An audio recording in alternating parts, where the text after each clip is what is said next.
Depuis une quarantaine d'années, aux États-Unis et en Europe, les enfants autistes reçoivent un accompagnement précoce, éducatif et comportemental qui leur permet d'accéder au langage, d'aller à l'école et de vivre dans le monde ordinaire.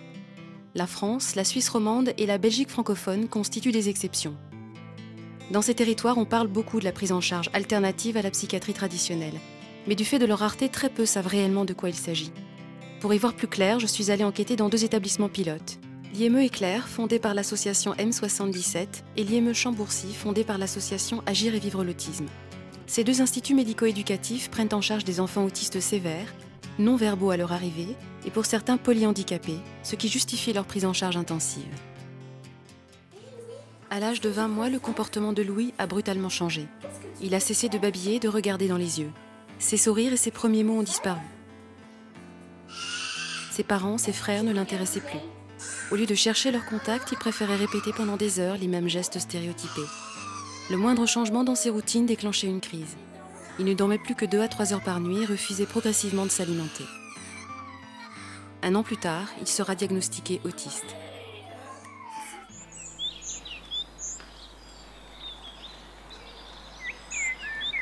Louis, viens, on va dessiner. Qu'est-ce qu'on fait sur le beau dessin? Alors, moi, je vais faire un lapin. Qui se cache. Ah, super, un gros chou. Cherchez-moi, coucou, je suis caché sous un chou, remuant son nez. Oh, il faut lui faire un nez alors. Un nez. Il se moque du fermier. Oh, un fermier. Il a 2 bras, 2 jambes. Alors, un fermier, ça a des grandes bottes. Moi, j'ajoute une carotte, parce que je sais que les lapins, ils adorent croquer des carottes. Oh, super belle cette carotte. Il a 2 carottes, le lapin. C'est un gros gourmand. Je veux le tronc. Je veux colorier le tronc. Je veux le tronc. Je préfère le tronc. Je préfère le tronc. Ok.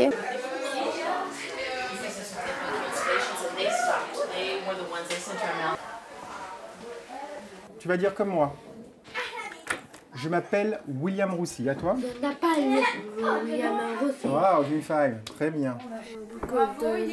Je comprends pas. Donne-moi le gel. Tiens, je te le donne. Donne-moi, tiens.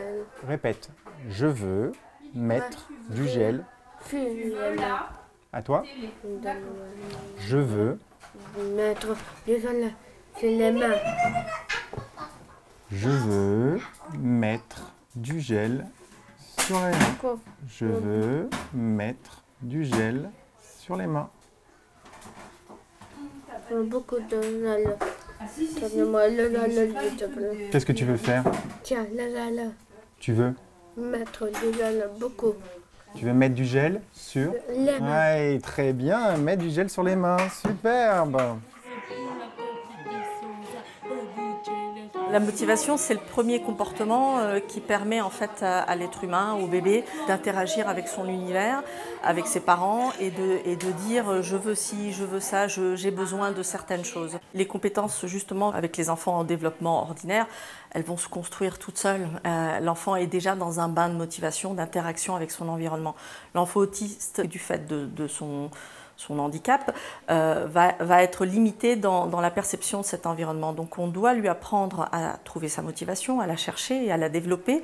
Et on doit construire les enseignements sur cette motivation. J'ai commencé par apprendre un mot nouveau, celui de renforcement. Ce terme étrange désigne un phénomène très commun de la vie quotidienne. Alors pourquoi tu veux travailler? Tu choisis? Chips? Ok. Tiens, je t'en ai un petit bout. Alors un renforçateur, c'est un terme assez général finalement qui va reprendre une multitude d'items, d'objets du quotidien ou d'activités qui sont plaisantes pour l'enfant et qui vont lui permettre d'apprendre différentes petites choses qu'on voudrait leur voir apprendre justement. Et en fait, c'est grâce à ces agents renforçateurs que les enfants vont pouvoir acquérir les choses qu'ils pour l'instant ne maîtrisent pas encore. Tu veux quoi? Des popcorn. Des popcorn? Oui.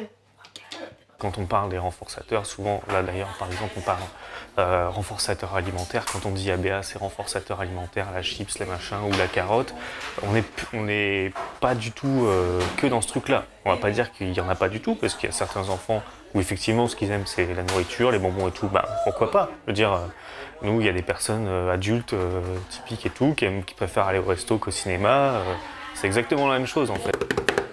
Quoi? Tu veux jouer au ballon? Tiens. Alors Louis, il aime beaucoup les écrans et les comptines. Et en fait, on essaye petit à petit qu'il apprécie d'autres objets. Donc, il aime aussi les petits ordinateurs, les petits bonhommes à faire jouer dans la maison. Donc voilà, il a des centres d'intérêt assez divers. Enfin, on essaye petit à petit qu'il en ait de plus en plus.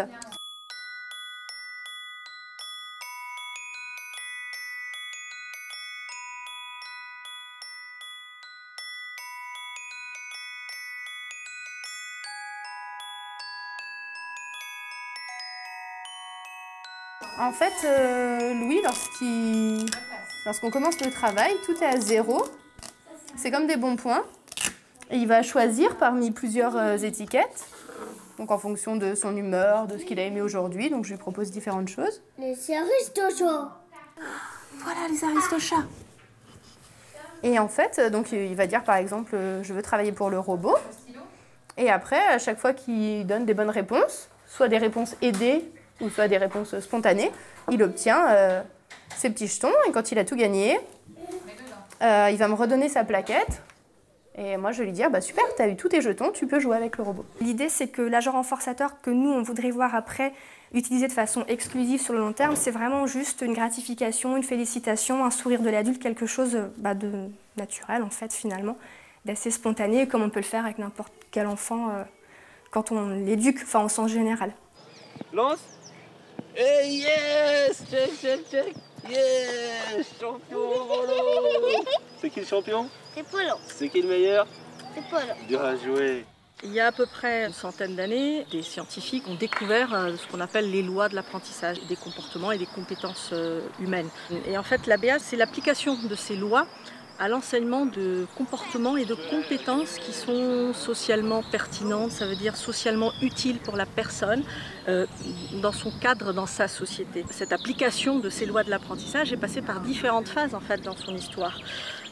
Aujourd'hui, l'ABA qu'on va pratiquer est complètement différente avec celle que l'on pratiquait il y a 40 ans ou 50 ans par exemple. C'est bien, Arthur, t'es trop fort! T'es trop fort, Arthuro! Nos pratiques se sont enrichies en fait des découvertes scientifiques, de la psychologie développementale. Tout de suite, là, tu peux jouer avec la balle, on peut jouer à cache-cache. On peut jouer à attrape-moi. À quoi on joue? Je t'attrape? Le plaisir, la motivation, la qualité de la relation à l'autre sont essentiels aux apprentissages. Ce phénomène, qui est valable pour tout être humain, est encore plus prononcé chez les enfants. Mais les enfants autistes ont les plus grandes difficultés à communiquer et interagir avec leur entourage. Pour les aider à apprendre, il est nécessaire d'appréhender une deuxième notion fondamentale, le pairing. Vraiment, quand ils arrivent ici, les enfants, c'est déjà qu'on a un minimum d'intérêt pour eux et qu'ils s'orientent vers nous, qu'ils nous regardent. C'est juste déjà remettre une relation en fait en place, une relation éducative. C'est ce qu'on appelle le pairing. Et donc, tout au début, ça peut durer plusieurs jours, plusieurs semaines pour certains enfants. On doit être vraiment le plus fun et le plus dynamique possible. Et on doit être leurs meilleurs copains quoi, quand ils arrivent ici dans l'idée. Et nous, ce qu'on souhaite vraiment, c'est qu'ils viennent ici avec plaisir. C'est vraiment le plus important pour nous. C'est quand les enfants arrivent avec le sourire, on passe déjà un bon début de journée et on sait que normalement, ça va bien se passer. Partez! Un enfant qui a un répertoire de renforcement déjà établi, nous, des adultes qui sont quand même neutres, on n'a pas de valeur, on arrive et on essaie de pair ou associer nous-mêmes avec les renforçateurs déjà établis dans le répertoire de l'enfant. Donc, si mon enfant aime bien tout ce qui est jeux physiques, des chatouilles, l'avion, tout ça, moi qui est neutre, qui n'a pas de valeur, moi je vais essayer d'associer avec ces choses-là. Pour moi, c'est moi qui fais l'avion avec l'enfant, c'est moi qui donne des chatouilles. Et au fur et à mesure, avec ce processus de pairing, moi je deviens un renforçateur conditionné. Je prends la même valeur, je développe la même valeur que les renforçateurs dans le répertoire de l'enfant.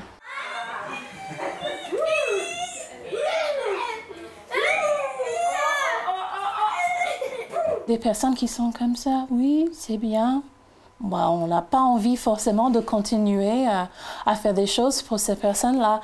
Mais quelqu'un qui est vif et expressif, on a envie de... Oui, fais ça encore. Do it again. On est intéressé. Ah, c'est quelque chose d'intéressant.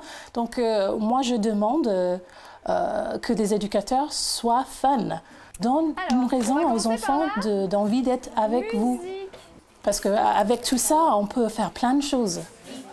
Pirouette de cacahuète. Ok, Joël a choisi pirouette cacahuète. L'avion à réaction. Pirouette cacahuète. Un avion à réaction.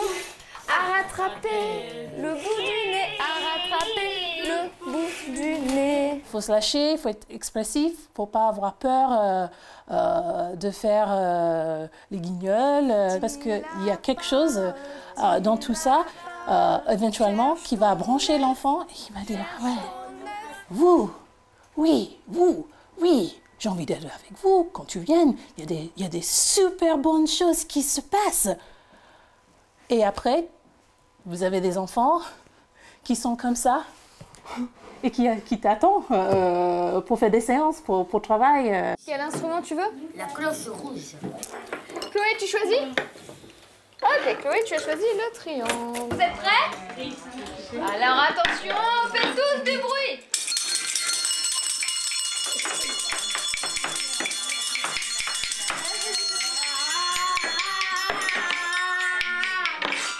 Notre deuxième grande étape, en fait, c'est d'apprendre un petit peu aux enfants que quand ils demandent quelque chose, de la façon la plus appropriée possible, ça peut leur ouvrir le monde entier, en fait. Parce qu'on a beaucoup d'enfants, quand ils arrivent ici, ils savent demander des choses, mais pas forcément de façon appropriée. Ça peut être du gestuel, ça peut être en criant, ça peut être en se tapant, ça peut être en prenant des mains. Et notre objectif, c'est petit à petit de leur montrer qu'en utilisant une autre façon de communiquer, de demander, ils obtiennent la même chose plutôt qu'ils le demandent correctement. Et ça, c'est vraiment l'autre étape, en fait. Apprendre aux enfants que le langage, c'est l'outil le plus précieux au monde, ou presque.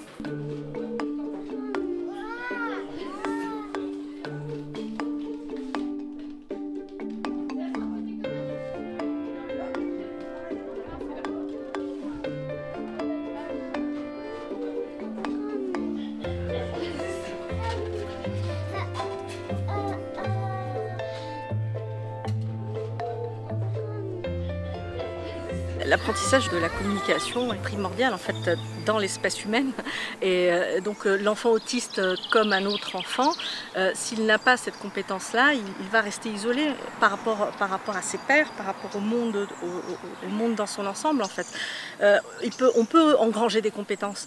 On peut apprendre à l'enfant autiste à lire, à écrire, à être performant à divers niveaux, mais s'il n'a pas d'échange avec autrui, on va le maintenir limité dans son rapport à sa société, à sa culture, à son univers en fait, à son environnement dans le sens large. Donc là on est dans la réflexion de qu'est-ce qu'on veut pour les personnes, pas simplement pour la personne autiste. À partir du moment où l'être humain, ou dans les sociétés, l'être humain est un être communicatif, un être qui interagit avec les autres, il n'y a pas de raison de limiter aussi les personnes autistes. Donc on va leur apporter les mêmes choses qu'on apporte à n'importe quel enfant. La seule chose qui va différencier, c'est la façon d'apprendre. Parce que sa problématique, sa pathologie fait qu'il n'apprend pas de la même façon. Donc on va s'adapter à sa forme d'apprentissage et on va utiliser la meilleure façon d'enseigner. On va faire le collage et on va coller le cochon. Ouais, tu fais bien le cochon. Pour aider les enfants à entrer dans le langage, l'ABA utilise des moyens de communication alternatifs, comme une langue des signes simplifiée. Ok, tu poses le bouchon. Allez. Yeah! Bravo! Super ça, Chloé. Je mets le nez du cochon. Allez, vas-y.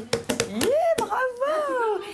Qu'est-ce que c'est cette partie? C'est le piano. Qu'est-ce que c'est cette partie? C'est le nez du cochon.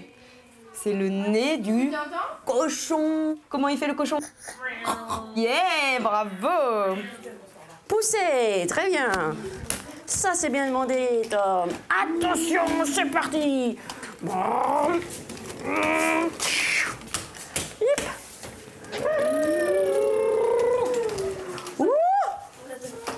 Poussez. Pousse-moi. Allez, Tom. Tu peux le faire. Allez, plus vite. Un autre outil de l'ABA est le PEX, un système de communication par échange d'images. Voilà. Alors, mon dessin est là. Tac, tac. Là, je vais travailler une communication alternative, à savoir le PEX, parce que du coup, Clément ne sait pas parler encore. Là, on lui apprend à nous demander des choses qu'il apprécie, donc des livres, l'iPad, enfin, il a tout un éventail de pictos, en fait, qu'il peut nous demander. Et donc, là, on en est à une phase où il faut qu'il arrive à discriminer entre deux choses qu'il apprécie, en fait. Donc là, je vais travailler le dessin animé qu'il aime beaucoup et l'iPad, sur lequel il y a des comptines aussi qu'il aime bien.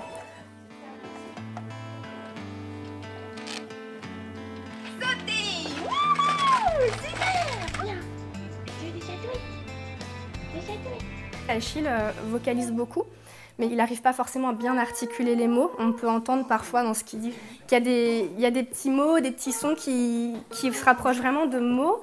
Mais voilà, on se rend compte que c'est encore des choses qu'on peut difficilement comprendre. Donc en fait, on utilise le PEX avec lui. Donc il a toujours accroché à sa ceinture une petite bande noire dans laquelle il y a toutes ces images. Et quand il veut faire des demandes, il passe par le PEX, en fait, par l'échange d'images. Porter, ouais, c'est bien parlé, ça, mon Milou. Oh, je te porte. Attention, on va faire un portrait. C'est une grosse partie de notre travail. On crée des occasions pour que l'enfant nous demande des choses qu'il aime, mais ça nous permet de voir à quel point l'enfant va être en communication avec l'adulte. Bien. On va monter avec 1, 2, 3, 4. 1, 2, 3. 4, ouais. Super. Alors Chloé, avec quoi tu veux jouer? Plus il fera de demandes dans la journée, par exemple, plus on voit qu'effectivement il est en interaction avec le monde qui l'entoure et ça lui apprend à communiquer avec l'adulte et c'est surtout ça l'objectif de l'ABA. C'est leur permettre justement de s'exprimer, d'avoir le choix. Ça c'est très important. Pour l'instant, les enfants avec autisme, ils n'ont pas le choix.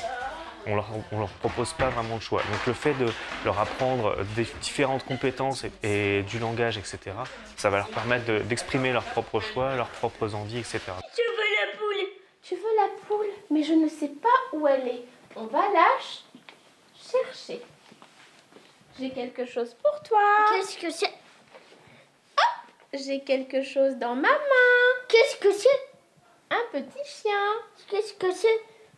Et dans l'autre Main. Dans l'autre main. C'est un papillon. Ça fait la poule. Tu ne veux pas le chien? Tu ne m'as la poule. Ah, mais je n'ai pas de poule. Alors, on va chercher. The primary thing we're working on is shaping motivation for children with autism because they don't seem to have the same kinds of motivations that we do. They have a lot of sensory motivation. They're motivated by things and not necessarily by people. So what we want to do is transfer that sensorial interest in things to the sensory interest in people. That's essentially what we're trying to do. We don't care that much about the actual learning of the child as we do about their ability to eventually communicate.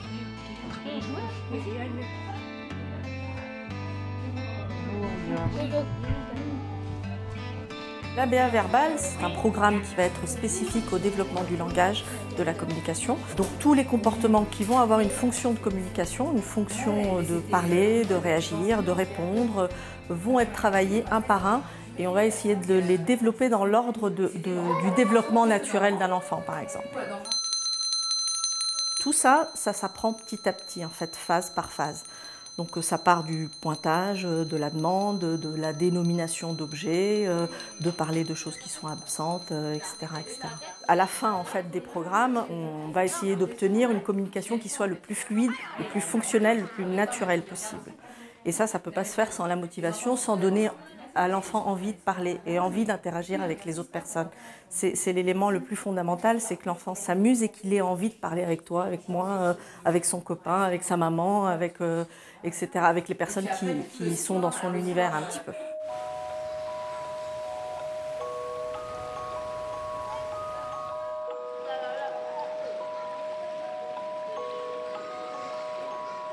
We are teaching behaviors, it's true, but we're not teaching specific behaviors. We're teaching pivotal behaviors. A pivotal skill is a foundation skill. It's something that allows us to do many other important things. So we take that idea of pivotal skill, meaning that this is a skill we're going to use for just about everything else we do. One pivotal skill is called joint attention. It means I want to show something to you, I'm going to look at it, and I'm going to look back at you. So I'm referencing this object, and we do this several times a day. It's called gaze shifting. It's critical for learning. It's an essential pivotal skill. Another pivotal skill is imitation. Imitation is a pivotal skill. Playing. Learning how to play, how to observe what other people are doing. Those are pivotal skills.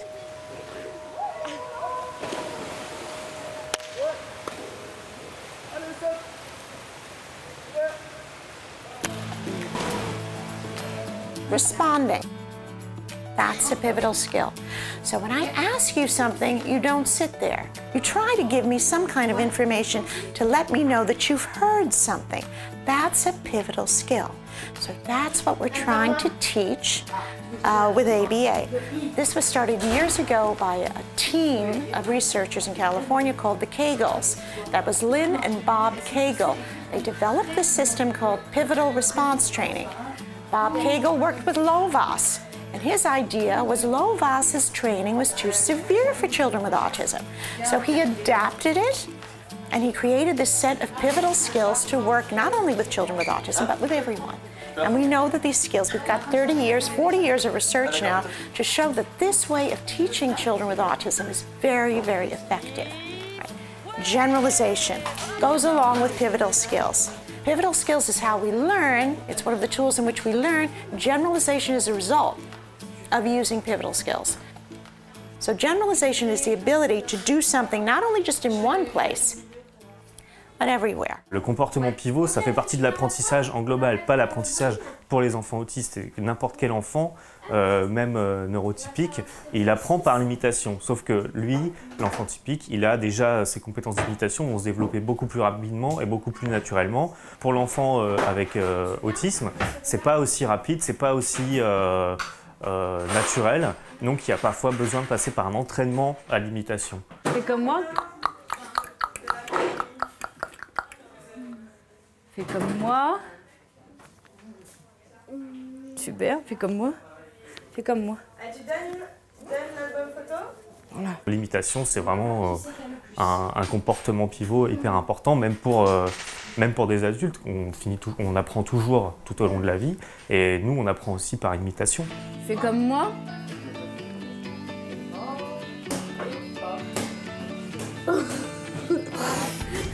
Ouvre les yeux, ouvre les yeux. C'est mon meilleur public, lui. Hein? Allez, Adrien. Ouais, Adrien. C'est bien ça, Adrien. Adrien.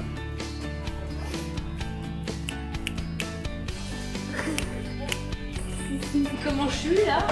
Triste. Comment je suis là? Comment je suis là? Content. Content. Comment je suis là? Peur. Peur. Gagné. Chez tous les enfants, ce qu'on enseigne, c'est vraiment la philosophie, c'est apprendre à apprendre. C'est pas apprendre des comportements qui ont une fin, c'est apprendre des comportements qui vont permettre d'apprendre plus naturellement dans l'environnement. Comme toutes les autres compétences, l'imitation est d'abord enseignée à table avant d'être mise en pratique en situation naturelle. Oui.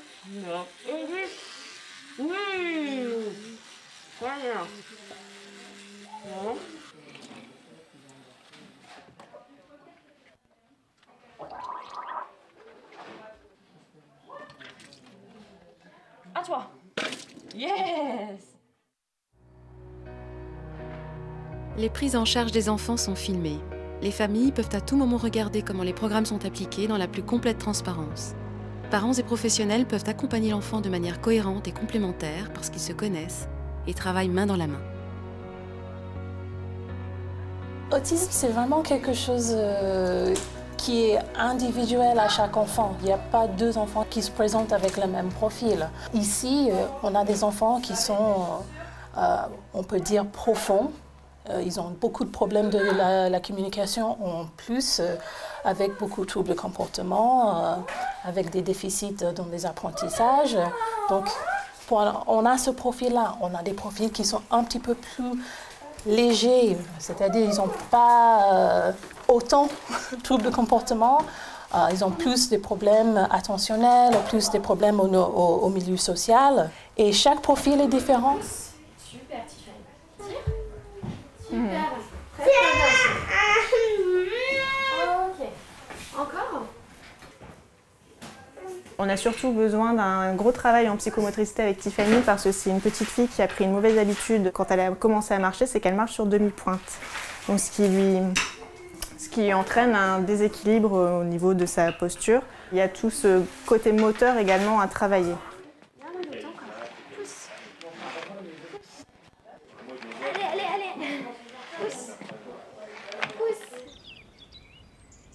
Toute la prise en charge est individualisée, donc on va prendre l'enfant particulier avec l'évaluation qu'on aura faite de cet enfant et on construira son programme pour lui. Qu'on ait un enfant avec de petites compétences ou un enfant avec de grandes compétences, de toute façon ils auront pas le même programme, ils auront un programme adapté à eux. Je fais au-dessus avec aller pour aller à la maison. Ok, et ben c'est parti alors. I know you understand, and I don't need anything more. C'est important d'impliquer les familles parce que les enfants ne vivent pas avec nous, ils vivent dans un environnement familial. Plus tard, cet environnement va s'élargir et les choix que les familles font, on doit les respecter totalement. C'est leurs enfants, c'est pas les nôtres. Donc on doit absolument non seulement les impliquer, mais si on ne collabore pas avec eux, on sait aussi que les résultats qu'on peut attendre de la prise en charge seront bien moins bons que lorsqu'on travaille de manière coordonnée. Mais l'élément central, effectivement, c'est la famille. Le but, c'est pas d'aider que l'enfant, c'est de permettre à cet enfant de s'épanouir au sein de son environnement. Et son environnement, pour l'instant, c'est la famille.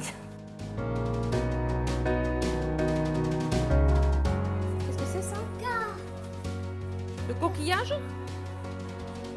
Les coquillages, ça c'est la porte, tu vois? Qu'est-ce que c'est ça? La porte? Ah, une grotte! C'est grotte que tu veux me dire? Oui, ça ressemble à une grotte. Et ça, qu'est-ce que c'est là? Un rouge? Le crabe. Et ça, c'est qui? Lily. Et Boubou. Et ça? Trop trop. Et ça, qu'est-ce que c'est là? Regarde. Là, c'est le chemin, ouais. Ça, c'était impensable avant. C'était... on était à milieu de là. On pensait qu'il ne comprenait pas du tout ce qu'on lui disait. Il n'avait pas du tout de vocabulaire. Et en fait, il en a. Au début, tout petit, ce qui nous a inquiété, c'est que Achille se grattait toute la journée. Il se grattait les jambes, à tel point qu'il se faisait des marques sur les jambes, ça faisait des plaies. Et il se tapait la tête contre les murs dès qu'on arrivait dans un endroit nouveau. Donc on allait chez quelqu'un, il se tapait la tête contre les murs. On allait chez le docteur, il tapait la tête contre le radiateur. Alors quand on a commencé à l'IME, on a eu une première formation sur l'ABA.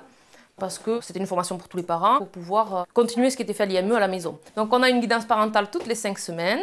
Et ce qui se passe à la maison est aussi important pour eux que ce qui se passe à l'IME. Quand on est arrivé, on avait le problème de la propreté. On ne pouvait pas faire asseoir Achille ni sur un pot, ni sur des toilettes, sur rien. Donc ça a été une de nos priorités parce qu'on se disait on ne pourra jamais mettre Achille à l'école s'il n'est pas propre. Il se raidissait, on avait l'impression d'avoir un bout de bois et on ne pouvait pas le plier, on pouvait rien faire. La psychologue et l'éducatrice sont venues une soirée à la maison, elles m'ont montré. Elles ont réussi à l'asseoir sur les toilettes. Elles m'ont bien montré, donc après j'ai pu appliquer la procédure et j'ai réussi à l'asseoir aussi sur les toilettes. Et on a eu après la procédure propreté qui s'est enclenchée. Ça c'était super. Ça a été réglé en 2 semaines, 2 jours comme de nuit. On nous a dit qu'on pouvait venir voir ce qui se passait à l'IME quand on voulait, ce qu'on fait régulièrement. On nous a donné toutes les coordonnées de tout le monde, donc on n'a pas hésité à appeler quand on avait un souci ou quand on avait une question. On se réunit une fois par an avec le chef de service, l'éducateur référent ou l'éducatrice référente, avec le psychologue, les personnes extérieures qui suivent Achille, donc l'orthophoniste, la psychomotricienne. Et chacun donne les objectifs qu'il veut travailler. Et à partir de ça, on fait un projet d'accueil personnalisé. Là-dessus, on liste ce qu'on veut travailler, donc avec des objectifs prioritaires. On a souvent les mêmes objectifs que les psychologues. Nous, c'était le langage, et c'était l'alimentation, et eux, ils avaient le même. Et après, on liste des objectifs secondaires qui seront travaillés plus ou moins en fonction du temps qu'il y a. C'est jamais figé, et c'est un travail qui se fait avec tout le monde. C'est ça qui nous plaît parce qu'on n'est pas seul, et parce que ça coordonne tous les pros. Depuis le début de la prise en charge à l'IME, tous les parents se sont engagés à participer à la prise en charge de leur enfant. Nous, les parents, on vient régulièrement à l'IME pour observer un petit peu le travail qui se fait ici, de façon à se tenir au courant et aussi échanger avec les spécialistes, les psychologues, les éducatrices, et de façon à faire un travail qui soit coordonné entre la maison et l'IME. Alors, je vais prendre mon sac à dos. Et dedans, qu'est-ce qu'on va mettre? On va mettre le verre, la brosse à dents et le dentifrice. Bah, où il est Doudou? Où il est Doudou? Est-ce qu'il est dans le lit? Non, non, non. Est-ce qu'il est dans le coffre à jouets? Non, non, non. Maman, où est Doudou? Je ne trouve pas Doudou. Aide-moi. Les parents ont été formés à l'ABA, donc on a eu une formation globale. Et puis après, on a eu des formations sur des choses spécifiques, comme les troubles du comportement. On a fait une formation l'année dernière aussi, qui a duré un week-end par exemple, où étaient invités les parents, même la famille. Elle peut aussi venir à l'IME se former ou participer aux formations, de façon à ce que vraiment tout le monde fasse la même chose. Allez, on y va. Devant l'école, tout le monde attend. J'ai peur, maman. Il y a trop de monde. J'irai demain à l'école. Au bout d'un moment, Choupi s'ennuie. Il va jouer avec les copains. Il va faire du toboggan. Très bien. C'est vraiment une démarche qui implique tout le monde, en fait. C'est pas que nous, des professionnels qui sont formés à l'ABA. C'est la famille, c'est la fratrie. Parce que chacun va prendre le relais à tel ou tel point. L'AVS qui suit l'enfant à l'école va prendre le relais à l'école. On veut que ça soit cohérent dans tous les contextes pour l'enfant. Moi, je ne peux pas faire mon travail sans des parents.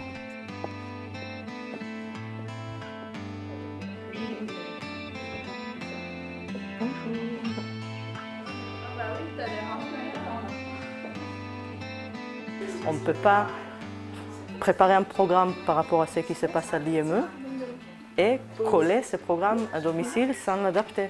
Ce n'est pas la même chose. Dans un autre contexte, l'enfant ne se comporte pas du tout de la même manière. Et nous, les parents, même les parents formés, on a besoin de cette guidance des psychologues pour nous aider à préparer ces programmes adaptés pour la maison. Par exemple, dans le cas de Tom, à l'IME, il est en intervention un sur un, il répond aux consignes, il est sollicité tout le temps. À la maison, comme n'importe quel enfant, il y a aussi des moments plus libres où il doit savoir s'en occuper. Et comme il n'a pas de centre d'intérêt développé, c'est très difficile pour lui.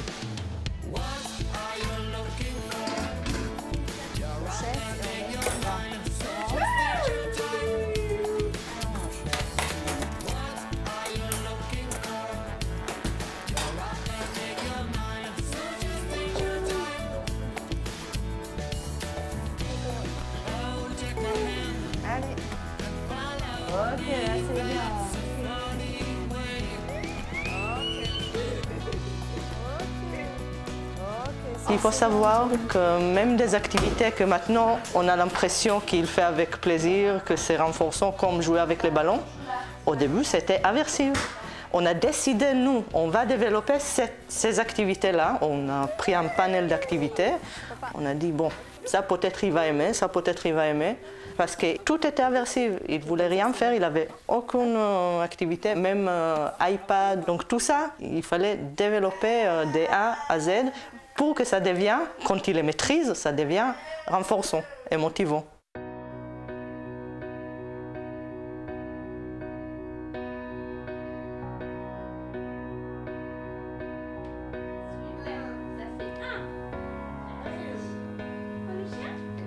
Tu lances le dé? Vas-y. Ouais. 2. Vas-y. Tu fais 2. 1, 2. 2. Bravo à Gabriel. 3.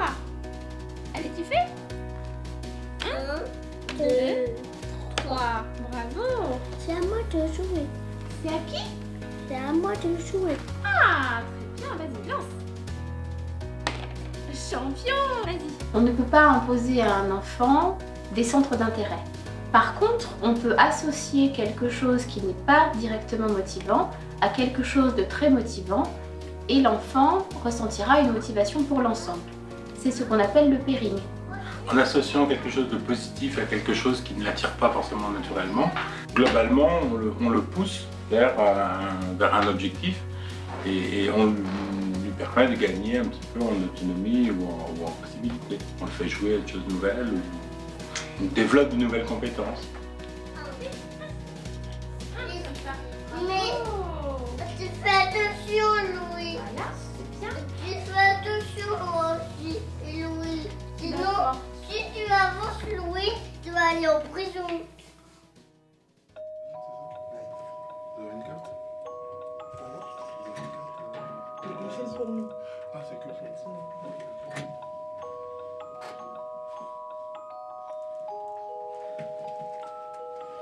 Tu sais. Ça sent bon, c'est ça? Comme doucement, ne cours pas. L'ABA, c'est aussi la solution la plus efficace pour réduire les comportements problématiques et augmenter les comportements adaptés. Ouais, regarde. Ici, le ballon, c'est quand tu es calme.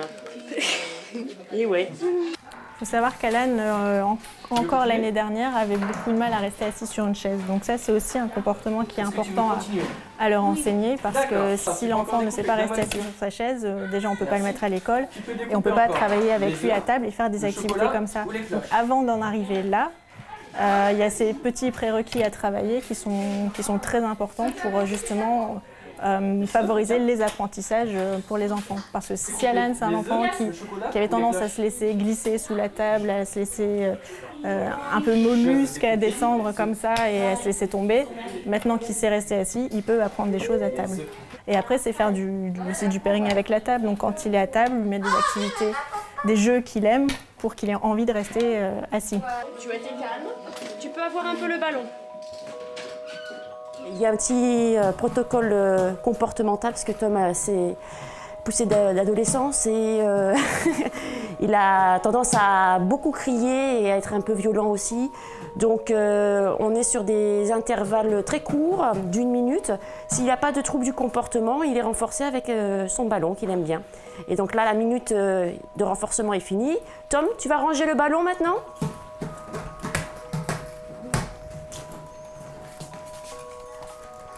Très bien.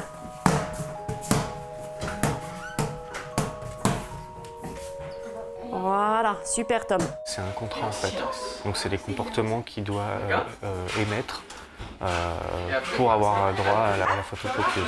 Donc on lui rappelle, tu dois t'asseoir correctement, tu dois avoir les mains calmes, etc. Voilà. Donc on montre ça sur pictogramme.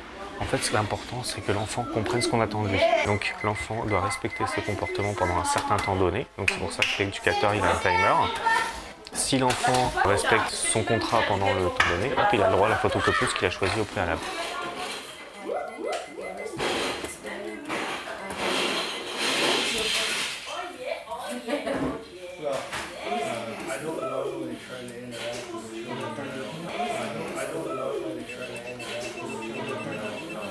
La photocopie. Qu'est-ce qu'on photocopie? Photocopie un dinosaure, photocopie une buzz.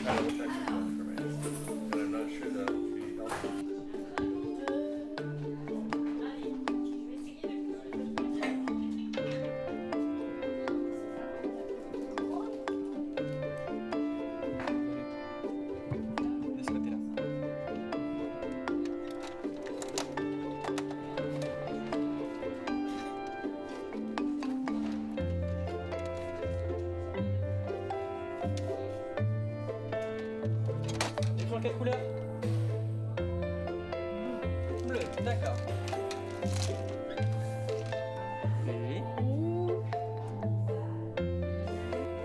Pompon. Les enfants autistes font parfois des crises spectaculaires.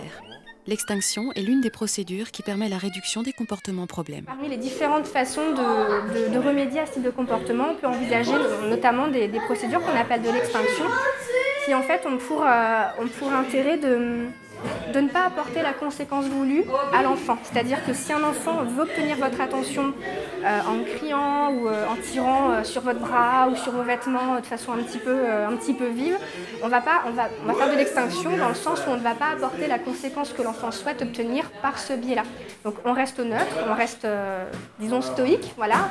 On laisse le petit comportement se calmer progressivement, puis une fois que l'enfant va avoir un comportement autre, où finalement on ne va plus forcément observer le cri ou le tirage de vêtements, on va les réorienter vers une demande d'attention, là pour le coup, qui sera plus correcte, interpeller la personne par le prénom, lui taper sur l'épaule, ou voilà, si on prend l'exemple de l'attention, puisque selon la fonction du comportement, on a différents types d'extinction. Quand j'ai commencé dans la BA et dans le traitement des enfants avec autisme, au début, oui, on ne fait pas le malin, surtout quand on ne connaît pas du tout, on ne sait pas ce que c'est forcément l'autisme, on s'attend peut-être à des enfants un peu violents, un peu imprévisibles, et en fait, rapidement, on s'aperçoit que c'est des enfants qui aiment jouer, qui vont rapidement quand même aimer le contact humain malgré ce qu'on en dit. On apprend finalement, à force d'être exposé à ces comportements, à relativiser. Le fait aussi d'avoir des outils pour le gérer permet de nous relativiser, c'est-à-dire qu'on n'est pas démunis quand un enfant fait une crise, on sait ce qu'on a à faire et du coup souvent ça se termine. Et voilà, donc du coup une fois qu'on sait ce qu'on a à faire et qu'on n'est pas perdu, ça se ressent aussi chez l'enfant parce que lui il se rend compte qu'il est face à quelqu'un à qui il ne va pas pouvoir la faire, hein, entre guillemets. Et puis du coup nous ça nous permet d'être aussi plus zen par rapport à ça, quoi. Assieds-toi. Après les chaussures, tu t'assois. Tu te calmes.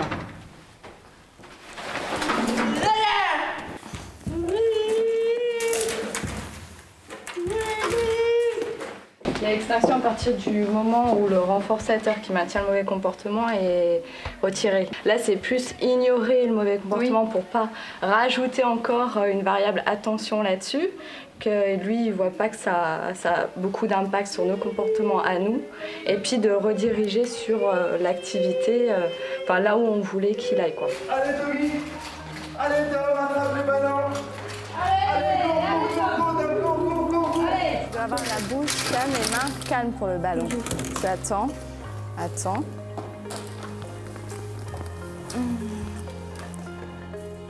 Ballon. Bouche calme, main calme. Encore. C'est bien, encore. Super, continue. Encore. Tu peux prendre les ballons. Ouais. Encore. Allez, go. En France, dans les établissements traditionnels, l'usage est de calmer les crises des pensionnaires par des moyens de contention physique et chimiques qui ne sont pas adaptés à l'autisme et qui ont des effets destructeurs sur la santé sur le long terme. Au contraire, les sciences du comportement ont mis au point des outils extrêmement précieux pour permettre aux équipes d'éteindre les crises sans qu'il soit besoin de faire usage de psychotropes. Oui, des enfants ici, je trouve quand même beaucoup sous le médicament, des fois tout petits, 3 ans, déjà sur le neuroleptique. Waouh! En France, ouais, waouh! Des tout petits bouts. Oui, il est un peu tonique, il est hyperactif, donc on va donner Risperdal. Oui, non. 3 ans, des enfants à 3 ans, ils bougent. C'est pas parce qu'il a 3 ans et il est un peu tonique. On doit filer un neuroleptique avec un dosage pour un adulte. Par rapport aux enfants à IME clair, sur les 11 enfants, il y a peut-être un enfant qui est sous médicament, un traitement. Mais actuellement, les autres, non. Et moi, je ne suis pas sûre qu'ils continuent à prendre ce traitement. Avec les problématiques que nos enfants ils ont, nous, on gère très bien des troubles de comportement avec des interventions comportementaux. À l'IME de Chambourcy, aucun enfant n'est sous traitement. On ne voit pas pourquoi on donnerait des médicaments quand la rigueur et la patience et l'amour peuvent être tout à fait présents et arriver au même résultat. Les personnes avec autisme éprouvent une extrême sensibilité aux détails et aux stimuli extérieurs comme les bruits, les odeurs, les sensations visuelles et tactiles. Cet envahissement sensoriel inonde l'enfant de distractions constantes qui perturbent ses apprentissages. Pour pallier à cet envahissement, l'éducateur est en permanence focalisé sur l'enfant. Il canalise son attention sur des périodes de travail courtes, cadencées et motivantes. Tu me donnes le micro? C'est parti. Attention William, on y va. Tiens-toi correctement. Ouh, andiamo. Fais comme moi. Voilà, qu'est-ce que tu vois? Très bien, répète. Un cintre. Un cintre. Fais ça. Donne-moi quelque chose avec lequel tu peux faire du thé. Très bien, on peut faire du thé avec une? Boudoir. Waouh, c'est pas mal. Ça s'appelle comment? Bol. Très bien. Qu'est-ce que c'est? Un passage piéton. Passage piéton. Au cours des séances d'apprentissage, l'enfant est constamment guidé pour ne jamais rester sur un échec. Très bien, elle mange des pâtes. Donne-moi l'ardoise. Ça, c'est l'ardoise. Tu dis ardoise. Yes. On a le sac à dos. Cette guidance sera progressivement estompée pour que l'enfant soit de plus en plus autonome. Alors, regarde, on va faire la tige. Je te montre comment... Ouvre. Oui, super. Là, on a le savon, parce qu'elle prend sa douche, donc on lui apprend toutes les choses qui sont liées à la douche. Et on a aussi la serviette. Du coup, dès qu'une cible est acquise en objet concret, on la travaille aussi en 2D. Donc on passe du 3D au 2D. Donne-moi la serviette. Oh, très bien, c'est super. Jour après jour, détail après détail, à l'aide d'infimes réglages d'horloger, les enfants consolident leurs compétences et tracent leur chemin vers l'autonomie. Le travail intensif à table ne représente qu'une toute petite partie des séances d'apprentissage. On part du principe que l'enfant, c'est mieux de lui apprendre dans l'environnement naturel. Donc, on va dire sur une journée, il faut qu'il apprenne au moins 80% des choses dans son environnement naturel de façon ludique et de façon concrète, qui mettent un sens sur ce qu'il fait. Les séances ITT, c'est de l'enseignement intensif. Ça va représenter 20% de sa journée. L'enseignement dans l'environnement naturel, c'est la partie la plus importante en fait de notre travail parce que c'est très facile d'enseigner des compétences dans un environnement structuré où tout est mesuré, calculé. Mais les enfants autistes notamment ont de grosses difficultés de généralisation. Si on ne leur enseigne pas à les avoir aussi dans l'environnement naturel, on va avoir des problèmes. Donc en fait, toute une phase du travail, ça va être d'enseigner des compétences dans l'environnement naturel, pas uniquement en environnement structuré.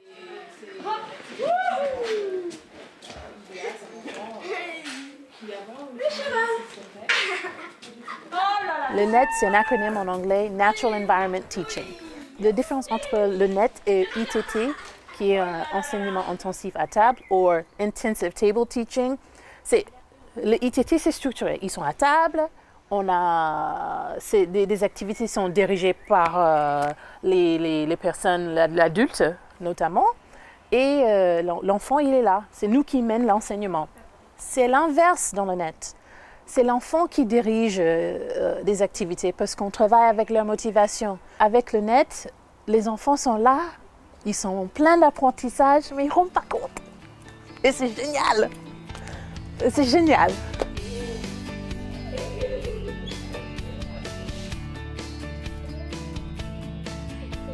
La leçon du jour pour William est d'apprendre à formuler une demande d'une façon socialement appropriée.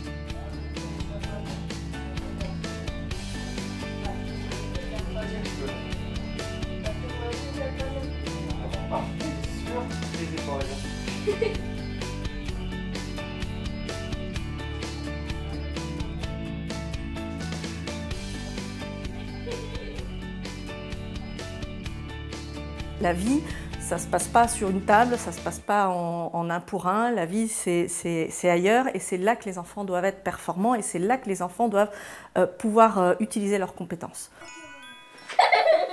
La vie quotidienne est un terrain idéal pour travailler le langage et la communication sociale en situation naturelle.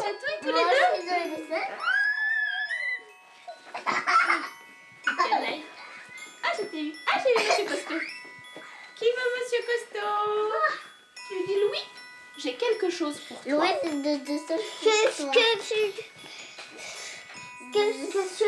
c'est Monsieur Costaud. Très bien. Pour inciter l'enfant à communiquer dans des conditions qui aient du sens pour lui, le jeu consiste à jalonner une activité qu'il aime de petites contraintes. Le kiwi, je veux le kiwi, je veux le jus. C'est le kiwi que tu veux? Je veux la pâte, je veux le sucre. Le sucre? Voilà le sucre. Le sucre. Et la banane. Et tu veux un kiwi aussi? Je veux l'assiette. Ah, la coupelle? Oui. Qu'est-ce que c'est? La coupelle. La coupelle, très bien. Et qu'est-ce qu'il faut encore? Il faut un couteau. Coupe. Gabriel, il... Je veux le kiwi. Ah, d'accord. Super. Et maintenant, qu'est-ce qu'on fait maintenant? Maintenant, qu'est-ce qu'il faut faire? Le kiwi. Il faut ouvrir le kiwi. Il faut ouvrir, il faut éplucher. Le couteau, c'est pour couper le sucre. D'accord.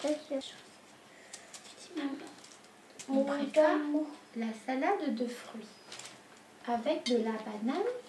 Ah, tu veux le mettre dans le bol? Mettre dans le bol. Qu'est-ce que tu veux faire? Je veux mettre dans le bol. D'accord. Vas-y, dans le bol. Vas-y, tu peux mettre dans le bol. Qu'est-ce qu'il manque? Il manque le sucre. D'accord. Mais il est où le sucre? Tu me le montres? Là? Ah, d'accord. Ça fait donne-moi le sucre. D'accord. Ah, il faut l'ouvrir. Il faut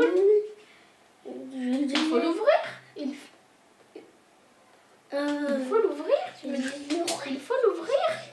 Fais sur le sucre. D'accord. Effectivement, tout notre quotidien est jalonné de création, de situations qui n'auraient pas lieu d'être sans Louis. Hein. On se met en travers de son passage et il veut passer et il est obligé de nous dire « je voudrais passer ». Et par exemple, quand on lui donne une compote, on oublie de lui donner la cuillère. Du coup, Louis demande une cuillère. Il est obligé de verbaliser pour obtenir une cuillère. Et le jeu consiste à associer son frère qui tient la cuillère pour qu'il se tourne vers lui et qu'il engage un début de conversation avec son frère en lui disant « je veux la cuillère ». Ce qu'on cherche à faire en fait avec Louis, c'est de lui apprendre tout ce qu'un enfant normal apprendra de façon naturelle. Seulement chez Louis, ça ne se déclenche pas de façon naturelle. Donc il faut passer par des étapes d'apprentissage de façon très, très régulière, très rigoureuse, lui enseigner toutes les compétences de l'interaction, c'est-à-dire lui apprendre à regarder, lui apprendre à exprimer des émotions et lui apprendre à parler. La prise en charge implique l'éducation au sens le plus large du terme, grâce à une équipe pluridisciplinaire, avec un principe, ne pas faire pour l'enfant ce qu'il peut faire lui-même, pour une autonomie travaillée dans les moindres aspects du quotidien. La motricité fine, ça permettra de tenir tout ce qui est instrument d'écriture, donc des pinceaux, des feutres, des crayons. Ça permet aussi de savoir, par exemple, boutonner correctement son gilet, de faire ses lacets. Donc il y a tous ces petits prérequis qui sont importants à travailler et qui sont travaillés dans les séances avec Manon. Donc là, elle apprend au niveau motricité fine à boutonner un gilet. Mais pour l'instant, ça n'a pas de sens pour elle de faire ça, d'avoir un gilet sur la table et de faire ce mouvement, mais il faut qu'elle apprenne.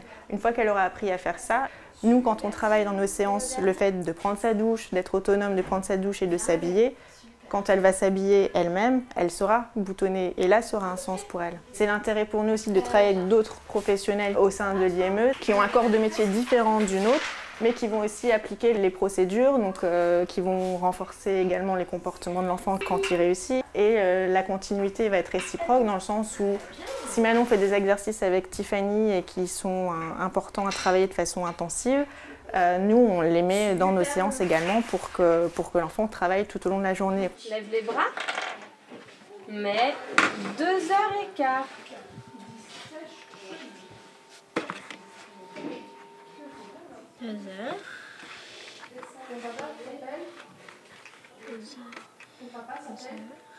Écart. Mais 2h15, Thomas. 2h. Écart. Mais 7h15. Ouais, c'est ce que je me dis. Écart. Bravo, Loulou. 7h15, super ça. Tiens ta petite poule. Il fait cocorico. La petite poule qui fait cote-cote.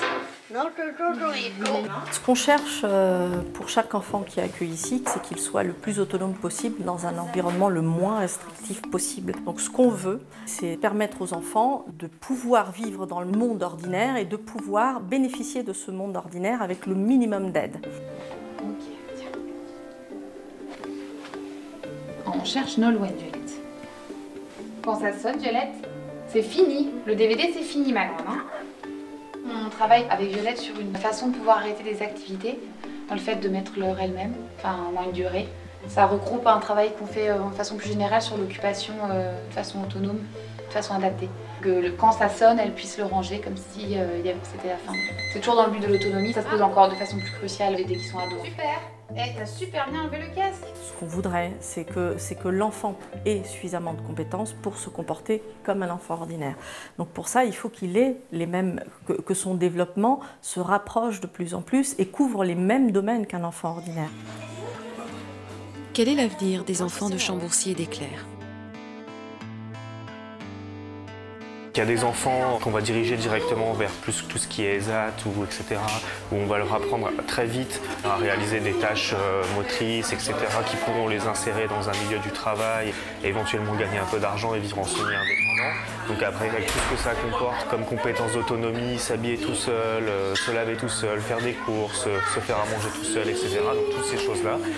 Et il y a des enfants pour qui on peut même penser à une scolarité quasi normale qui sont intégrés dans des écoles. On a plusieurs ici qui sont intégrés dans des écoles, qui suivent le même programme scolaire que les autres et pour qui on peut envisager des métiers ou une vie quasi normale.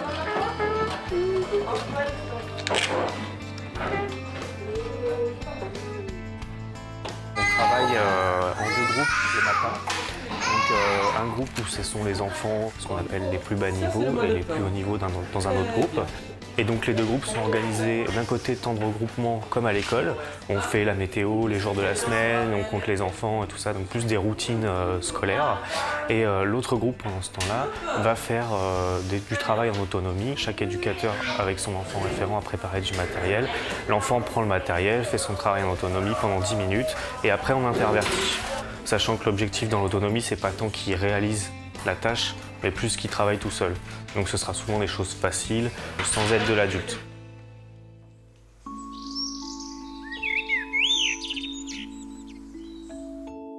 L'inclusion scolaire est une part très importante des programmes. Les enfants de Chambourcy et d'Éclair sont accompagnés en classe par leur éducatrice spécialisée ou par une auxiliaire de vie scolaire. On y va ? Les psychologues se déplacent régulièrement dans les écoles pour assister les AVS et les professeurs lorsqu'ils en ressentent le besoin et faciliter la scolarité des enfants. À Chambourcy, une enseignante spécialisée aide les éducateurs à adapter les enseignements de l'école ordinaire à ces enfants extraordinaires. Et du coup, après, on a les dictées de mots qu'il connaît. Je suis enseignante spécialisée, l'option D, donc tout ce qui est troubles cognitifs, handicap mental, et avec la spécificité autisme. Ici, j'interviens auprès des éducateurs spécialisés pour les accompagner dans leur réflexion, quand ils sont en classe avec les enfants, comment adapter les enseignements de l'école ordinaire avec les enfants, parce qu'eux ne sont pas pédagogues, donc il s'agit de mettre de la pédagogie dans les outils. L'éducatrice m'a dit qu'il aime particulièrement les clowns. Donc il s'agit de partir aussi des compétences des enfants, mais aussi de leur centre d'intérêt. Voilà, essayer de faire des supports qui rendent les apprentissages vivants et intéressants pour les enfants, qu'ils aient envie de faire le travail qu'on leur demande. Là, les dessins sont en couleur parce que l'éducatrice m'a dit que c'était important. L'étape suivante, ce sera peut-être de mettre des dessins de clowns, mais en noir et blanc. L'étape d'après, ce sera de remplacer les images par les symboles mathématiques. Mais il y a une étape dans la symbolisation aussi qui est à franchir. Voilà. Aux États-Unis, en Espagne, en Suède, au Royaume-Uni, 90 à 100% des enfants autistes sont scolarisés. En France, ils sont moins de 20% à être accueillis à l'école. C'était pas ça que j'ai connu quand j'ai travaillé aux États-Unis. Pour moi, tous les enfants, soit handicapés ou autres, ils vont à l'école. La prise en charge, ça se passe à l'école. Si un enfant, si une famille veut de prise en charge à côté, ça c'est autre chose, mais il n'y a pas de question qu'un enfant ne va pas à l'école. Ici, des familles se battent pour un mi-temps. On saute au plafond pour un mi-temps à l'école.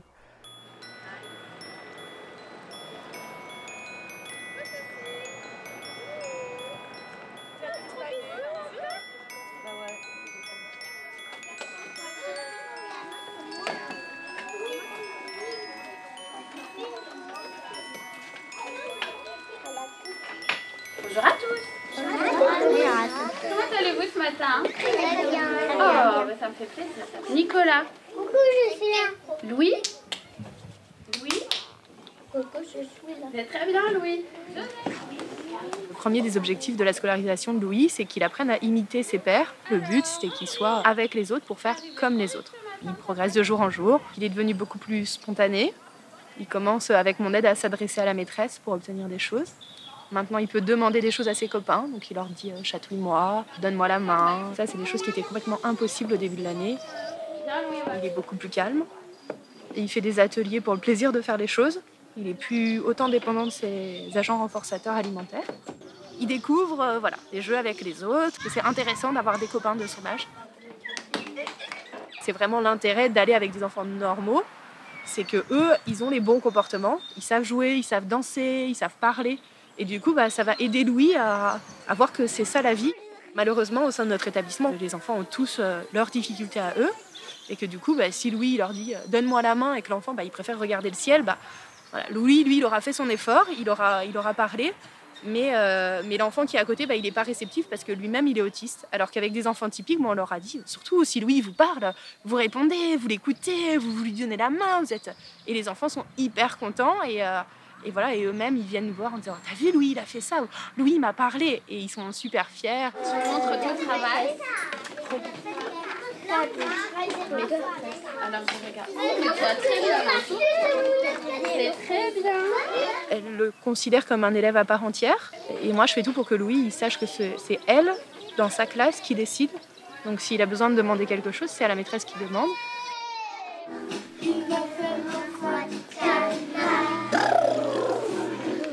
La classe dans ce panier, les grenouilles qui louchent. Pour savoir le temps qu'il fait, on lui offre une bouche. Dis-moi grenouille face au pied, pique-pique-nous quel temps fait-il? On écoute. Mon foulard, le vent va souffler ce soir. L'autisme, on ne connaît pas trop, en fait. On est très peu informé sur l'autisme. Et on continue. Non, regardez bien. J'avoue que ça n'a pas été tout de suite très simple parce que Louis qui d'un seul coup se lève, crie, tout ça, c'était pas évident. Mon éducatrice Cécile m'a mise en confiance. Enfin, très vite, on s'est bien entendu. Je me suis rendu compte très vite qu'en fait, c'était simple. Sentez vos petits muscles. Dans notre école, on est quand même très sur l'accueil des enfants différents. C'est quelque chose qui nous est cher. Je me repose énormément sur Cécile et sur l'accompagnement qu'elle fait auprès de Louis. Elle est extrêmement discrète. Enfin, en tout cas, si c'était à refaire, moi, je la referais sans problème. Louis, tu viens faire ton métier? Attends, Zoé, je t'interromps. On va compter. Est-ce que tout le monde est prêt? Oui. Attends. Oui, attends. On attend. Est-ce que tout le monde est prêt? Vous comptez dans votre tête. D'accord? C'est parti. 1, 2, 3, 4, 5, 6, 7, 8, 9, 10, 11, 12, 13. Je refais ma classe. J'adapte de temps en temps pour Louis quand on a ciblé une difficulté pour pouvoir lui permettre de passer au-delà de cette difficulté. J'adapte plus sur ma manière d'encadrer la classe. J'essaye d'avoir toujours un petit regard sur Louis pour savoir toujours où il en est, ce qu'il fait, voir si moi je peux intervenir, tout ça. Mais au niveau des supports, j'ai pas changé. Et ça se passe très très bien. Alors c'est vrai qu'il y a des choses qu'il n'a pas du tout compris ou acquises ou quoi que ce soit, mais c'est pas nos objectifs. Cette année, notre objectif principal, c'est la socialisation. Ce qu'on s'est donné comme objectif, c'est qu'il puisse vivre une année pleine dans la classe. Il faut lui laisser le temps à lui aussi de se familiariser avec son nouvel environnement. Toute la relation qu'on tisse ici au sein de l'IME ou à l'extérieur, à l'école, je m'en sers, mais je m'en sers pas pour avoir une relation privilégiée avec lui. Je m'en sers pour l'aider et pour l'orienter vers les bonnes personnes, donc la maîtresse et les copains. Louis a fait énormément de progrès depuis la rentrée. Il parle de la classe et de sa maîtresse en dehors de l'école. Il n'y avait vraiment aucun lien avec les autres enfants. Or, maintenant, il arrive à nommer d'autres enfants. Les enfants jouent sans problème avec lui. On a commencé le travail auprès de 2 enfants. Et Cécile a une liste d'attente. Ils ont tous demandé à faire ce petit travail de pairing avec Louis. Et donc, voilà, on essaie de garder notre petit ordre à nous et tout ça. Et on leur dit bientôt, dans quelques jours, ça sera toi. Et ils sont très demandeurs.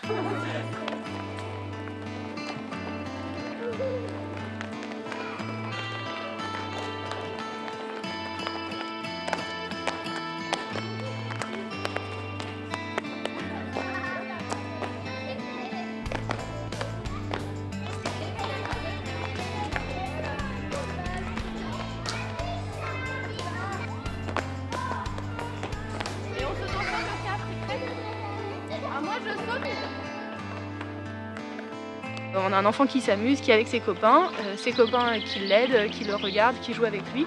Et je pense que le but d'une intégration scolaire, elle est là. Les enfants l'acceptent très bien aussi. Et je pense que c'est une vraie richesse également pour eux. Mais ils ont tous très envie de jouer avec lui. Tous. Et je trouve ça assez formidable parce que c'est aussi ça l'école. C'est aussi ça l'école.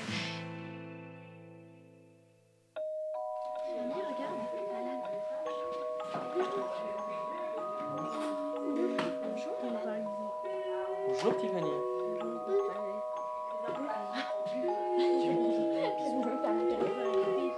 Ah, elle a pas entendu. On commence.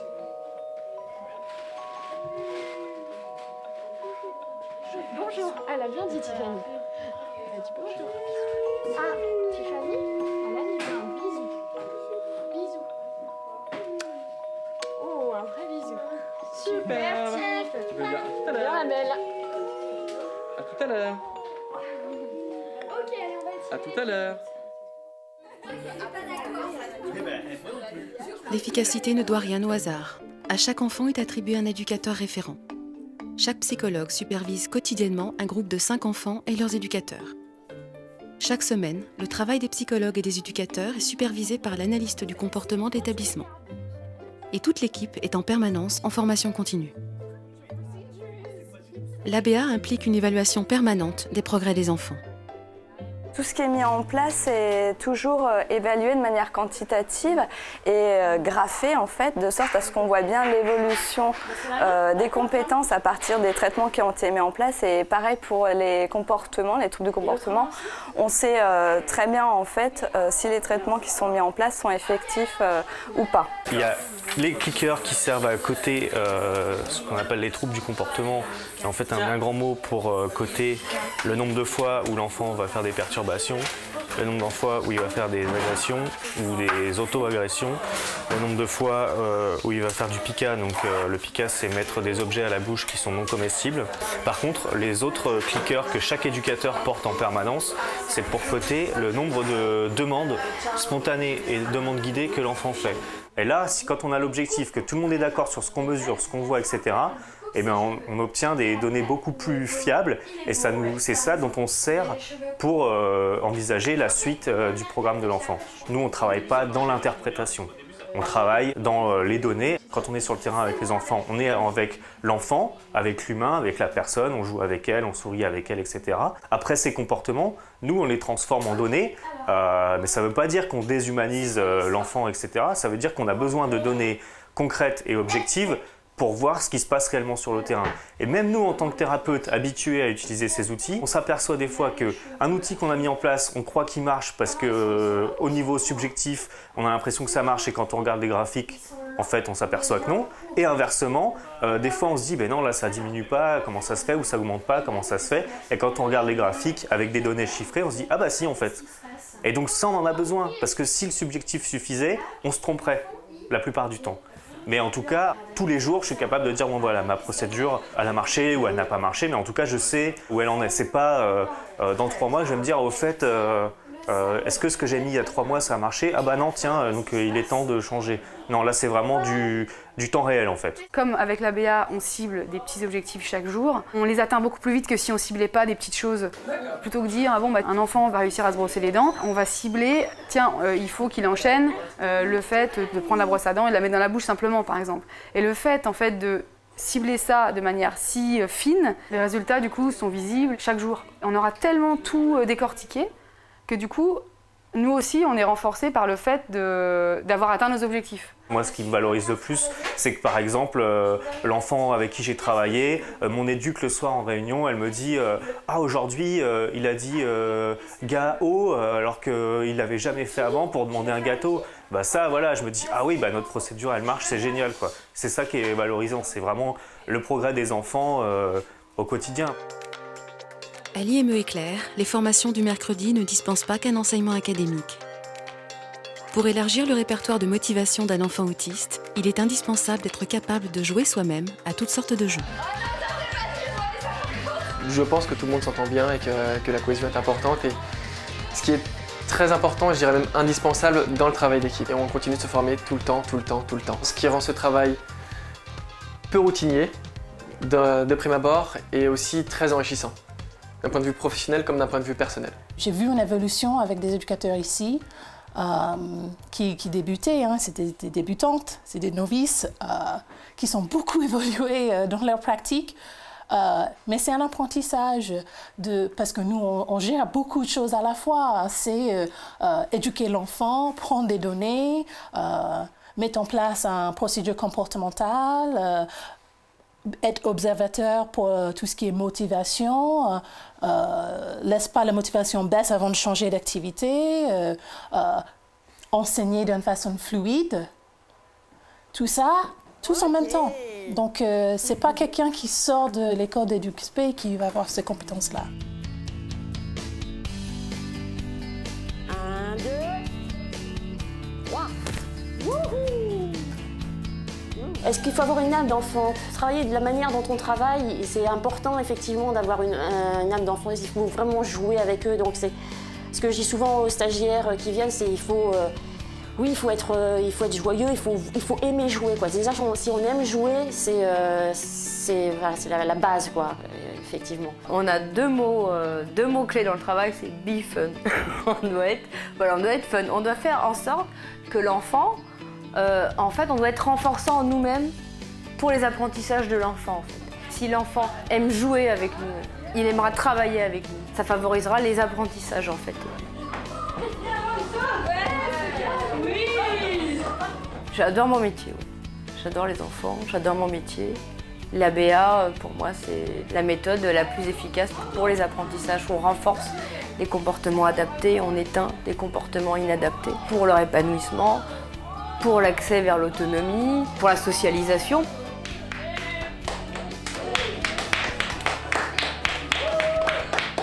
Au début, c'est pas forcément naturel, mais ça s'apprend. Au début, c'est difficile, peut-être vraiment renforçant, expansif, montrer la joie. Mais en même temps, les enfants avec autisme, c'est aussi ce dont ils ont besoin, de voir les émotions de manière très franche pour les discriminer, parce que c'est un de leurs problèmes, justement. Et donc ça s'apprend. Limite, c'est amusant, justement, c'est même ludique pour nous, hein, parce que nos journées, on les passe quand même à jouer, il faut quand même le rappeler, pour apprendre à l'enfant aussi à être joyeux, etc. Donc on n'est pas du tout dans un truc... austère. Justement, on essaye d'être le plus naturel possible. Et en montrant que nous, on s'amuse, on apprend aussi à l'enfant à s'amuser avec l'adulte. Donc oui, il y a un petit jeu d'acteur, un peu théâtral et tout, ça fait partie du métier, mais finalement, c'est amusant pour nous aussi, parce qu'après, ça soude l'équipe aussi, parce qu'effectivement, on se moque un peu les uns des autres, mais de manière gentille, donc c'est assez marrant pour nous, et finalement, c'est ça qui fait aussi que ça marche, quoi, parce que nous aussi, on doit s'amuser à travailler.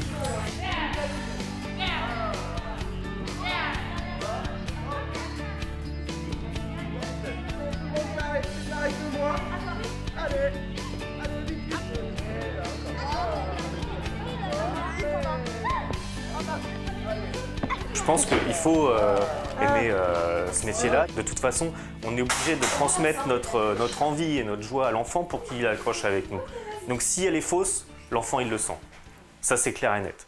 On ne peut pas faire semblant d'être content d'un enfant. Et ça nous arrive, je veux dire, il y a des jours où on est plus fatigué que d'autres, on est ce qu'on appelle moins renforçant. Et ça se sent sur le comportement de l'enfant, il est moins dedans, il va bâiller, Si on ne l'amuse pas pour de vrai, si nous on ne s'amuse pas, ça ne marche pas.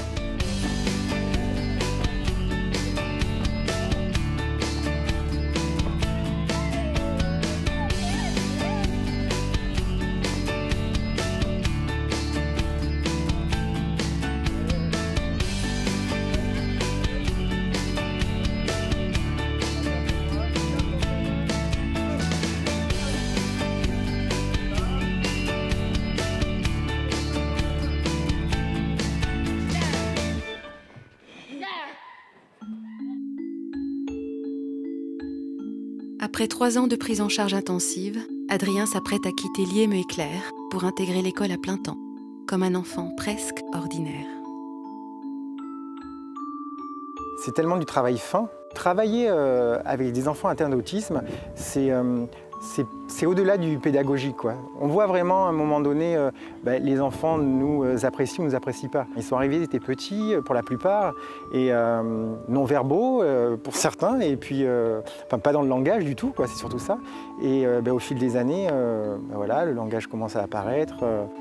Donc c'est peut-être aussi ce qu'on leur donne, parce qu'on leur donne aussi beaucoup à ces enfants, mais ils nous rendent énormément.